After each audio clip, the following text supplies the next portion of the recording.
Marie Casanova.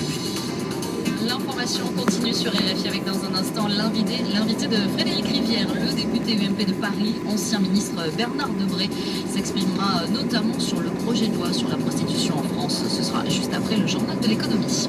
Bonjour Juan Gomez. Bonjour Marie, bonjour à tous. Dans Rappel sur l'actualité à 8h10, temps universel, il sera question aujourd'hui du travail des enfants. Oui, en Côte d'Ivoire, les artistes se mobilisent contre le travail des enfants. Des clips ont été réalisés pour sensibiliser l'opinion publique, d'autant que 22% des 5-17 ans sont considérés comme des travailleurs, soit plus d'1,4 million enfants exploités dans des plantations, dans des mines ou encore dans des ateliers.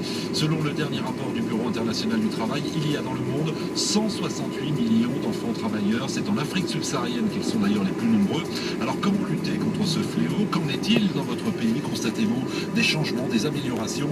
Vos réactions, vos témoignages, 33 9 693 693 70, 33 9 693 693 70. On se retrouve dans une heure. Merci Juan, à tout à l'heure. RFI. C'est l'heure de l'économie internationale, 8h16 à Paris, on retrouve Marc Le Beaupart. Avec à la une ce matin la difficulté des Français à payer leurs impôts, une tendance qui s'est accélérée. Oui, face à la crise, les contribuables sont de plus en plus nombreux. Délai de paiement pour payer leurs impôts sur le revenu, mais aussi sur la taxe d'habitation. Des demandes qui ont progressé de 15 à 20%. Les personnes concernées sont principalement des chômeurs ou des petits commerçants touchés par la baisse de leurs revenus. Selon le syndicat Solidaire Finance, le principal syndicat de l'administration fiscale, a noté également l'arrivée de nouveaux contribuables qui n'étaient pas imposés jusqu'à cette année. Une situation de crise qui pèse sur les entreprises, en particulier dans le secteur du bâtiment. L'année 2013 devrait se solder par une baisse d'activité de 2,6% en volume et 25 000 emplois perdus pour le secteur du bâtiment, 2 fois plus fort qu'en 2012. La dégradation dans ce secteur va continuer en 2014, mais moins fortement qu'en 2013, selon la Fédération française du bâtiment.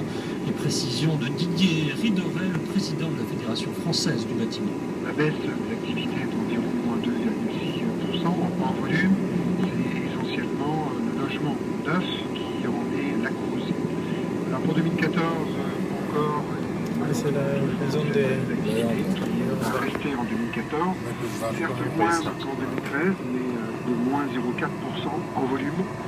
Donc il est urgentissime que notre secteur retrouve des couleurs et retrouve une progression d'activité. C'est vital pour tous les artisans, toutes les entreprises. Et il faut absolument qu'on retrouve de l'activité très rapidement. Didier Ridorel, le président de la Fédération française du bâtiment, interrogé par Bordane Sissoutane. A noté également ce nouveau sondage publié hier par l'Institut CSA, selon lequel 3 Français sur 4 considèrent que la France est en déclin.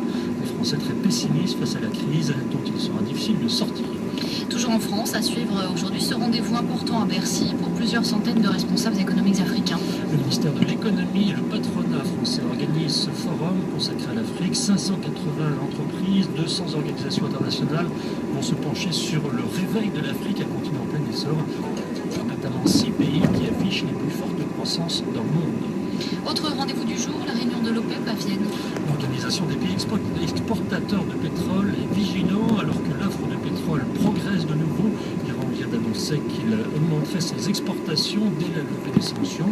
Pour l'instant, l'Arabie Saoudite se dit satisfaite des prix, mais la crainte d'une nouvelle baisse des cours ressurgit au sein de l'OPEP. À moyen terme, le cartel devra agir, estime Pierre Terzian, le directeur de Pétrostratégie.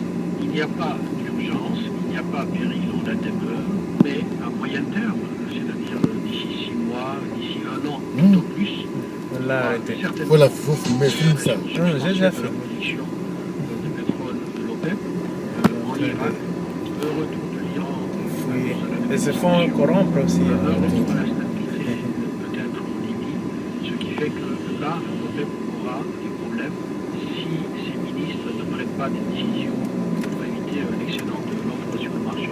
Pierre Terzian, le directeur de Pétrostratégie, interrogé par Airfage. Du côté des entreprises françaises, une nouvelle offensive de la société Free qui propose une offre à prix cassé pour la 4G. Free qui va proposer de vendre ses forfaits 4G au même prix que la 3G, soit 10 € de moins que ses concurrents français pour les abonnés Freebox. L'entreprise est tout de même C'est ça le stade de l'amitié. Non, le stade de l'histoire plus dans beaucoup.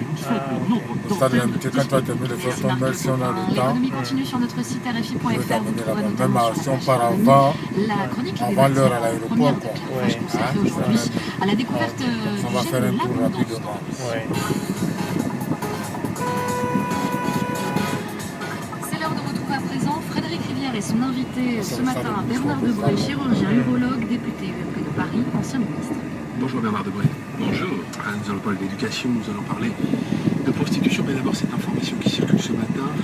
François Hollande a été opéré même puisque l'Élysée vient de le confirmer, en février 2011, quelques semaines avant sa candidature à la primaire socialiste. Vous le saviez que ça serait passé à l'hôpital Cochin? Je suis astreint au secret médical, ça s'est passé à l'hôpital Cochin, dans un service qui doit être du service d'urologie. Alors j'étais le chef de service, mais j'en dirai pas plus parce qu'il y a le secret médical et je ne vois pas qui a pu faire fuiter. Si je crois que François Hollande ne s'en est pas caché, puisque certains journalistes l'ont vu. Voilà, c'est tout. Mais vous voyez bien à quoi ça renvoie. Mais il n'y avait rien, c'est comme si on disait, vous savez, François Hollande s'est fait opérer l'appendicite à l'âge de 7 ans. Et alors, sauf que c'était en 2011. Oui, c'était en 2011, il était député, il n'était même pas candidat. D'après ce que dit l'Élysée, je me retranche derrière ce que dit l'Élysée, puisque je suis astreint au secret médical, c'était bénin, et alors? Et vous n'avez pas de raison de penser que l'Élysée nous induit en erreur. Mais j'ai rien à dire. Rien à dire. Vous savez tout, vous ne direz rien. Exactement. D'accord. La France s'éloigne encore un peu du peloton de tête dans le classement PISA, ce renseignement. Rappelons que c'est une enquête de l'OCDE réalisée tous les 3 ans sur le système éducatif des pays membres. La France passe donc du 22e au 25e rang. La faute à qui? Et précisons que cette enquête porte sur la période 2009-2012. Oui, mais depuis 30 ans, on voit très bien que depuis 30 ans que notre système éducatif n'est pas à la hauteur. Depuis 30 ans, les écoles, les lycées sont, comment dirais-je, pas mauvais véritablement, mais il y a des lycées dans des zones difficiles, des élèves en difficulté qui ne réussissent pas bien. Mais je crois qu'il faut être clair, il faut être simple. Quand vous avez des élèves qui sont dans des familles qui peuvent les faire travailler, cela réussisse mieux. C'est pas un scoop. Mais quand vous avez des élèves qui sont en difficulté,